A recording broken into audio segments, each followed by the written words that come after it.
రామగుండం నియోజకవర్గం గోదావరి కని మెయిన్ చౌరస్తా వద్ద సిపిఐ నగర సమితి ఆధ్వర్యంలో పెట్రోల్ డీజిల్ ధరల పెంపును నిరసిస్తూ వినూత్న నిరసన కార్యక్రమం నిర్వహించారు.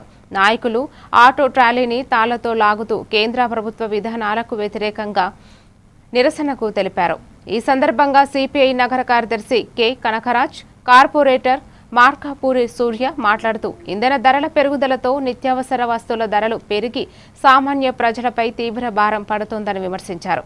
ఎన్నికల ముందు ఇచ్చిన హామీలను భిన్నంగా కేంద్ర ప్రభుత్వం వ్యవహరిస్తోందని ఆరోపిస్తూ పెంచిన ధరలను వెంటనే తగ్గించాలని డిమాండ్ చేశారు. ప్రభుత్వ ప్రజా వ్యతిరేక విధానాలు కేంద్ర ప్రభుత్వ ప్రజా వ్యతిరేక విధానాలు కేంద్ర ప్రభుత్వ ప్రజా వ్యతిరేక విధానాలు భారత కమ్యూనిస్టు పార్టీ భారత కమ్యూనిస్టు పార్టీ భారతదేశంలో ఎన్నికలు అయిపోయిన వెంటనే నరేంద్ర మోడీ మరొకసారి తన నిజ స్వరూపాన్ని ప్రదర్శించిండు. 2027 మే వరకు ఎటువంటి ఎన్నికలు లేవు.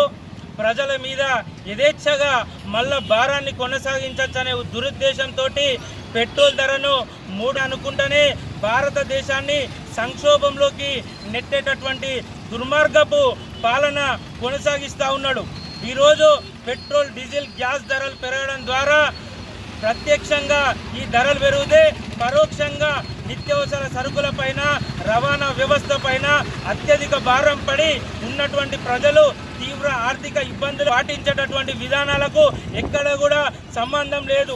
భారతదేశంలో ఈరోజు లాస్ట్కు సిలిండర్లకు కూడా పోలీస్ కాన్వాయ్ పెట్టుకొని సిలిండర్లను సప్లై చేసేటటువంటి దౌర్భాగ్యపు పాలన నరేంద్ర మోడీ తీసుకురావడాలను తగ్గించాలని చెప్పి ఈరోజు నిరసన కార్యక్రమం చేయడం జరుగుతుంది.